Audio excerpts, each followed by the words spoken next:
काल रात्री 7:30च्या दरम्यान पुण्यातील हडपसर भागामध्ये उषा किरण हॉस्पिटलच्या स्वच्छतागृहामध्ये बॉम्ब सापडला होता। तो बॉम्ब पुणे पोलिसांनी तात्काळ रेस्क्यू केला आणि हडपसर मधल्या ग्लायडिंग सेंटरमध्ये तो बॉम्ब डिफ्यूज देखील केला।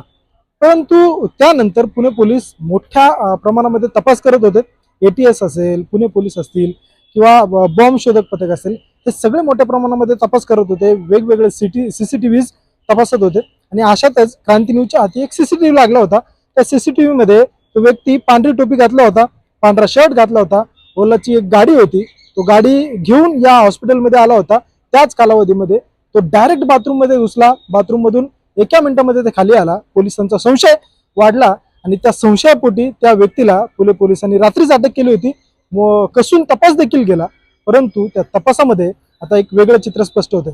काय स्पष्ट होतंय, या तपासामध्ये पुणे पोलिसांना समजतंय की जो कोणी व्यक्ती आपण कैद केला होता किंवा ताब्यात घेतलं होतं तपासकामी, तो व्यक्ती एक साधा मेडिकल रिप्रेझेंटेटिव्ह असल्याचं माहिती समोर येते आणि तो मेडिकलच्या बाबतीत डॉक्टरांना काहीतरी वारंवार भेट घेत होता का किंवा काय माहिती नक्की डॉक्टरांना त्याच्या मेडिकलच्या संदर्भात देत होता का, हे मात्र तेवढं तपासणं गरजेचं आहे किंवा बघणं गरजेचं आहे। परंतु आता या तपासाची जी काही अपडेट आहे त्यानुसार तो जो व्यक्ती पुणे पोलिसांनी संशयित रूपी अरेस्ट केला होता किंवा त्याला तपासकामी बोलवलं होतं, तो मात्र आता एक साधा एमआर असल्याची माहिती समोर येते।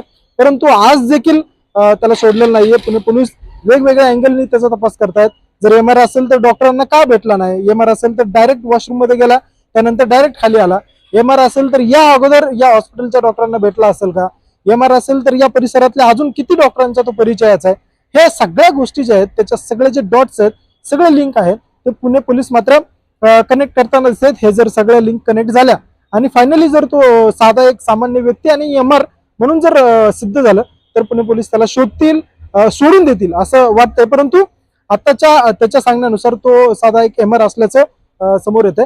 तुम्हाला काय वाटतंय, या भागातल्या सगळ्या जे काय अपडेट असेल मी तुमच्यापर्यंत घेऊन येणारच आहे, परंतु एक तुम्ही घाबरलाय का, हडपसरकर म्हणून तुम्हाला काय वाटतंय कमेंट बॉक्समध्ये मला नक्कीच कळवा। जी काही अपडेट असेल ते अपडेट नक्कीच मी तुमच्यापर्यंत घेऊन येईल। मी मेघराज गावारे, तुम्ही बघता क्रांती न्यूज।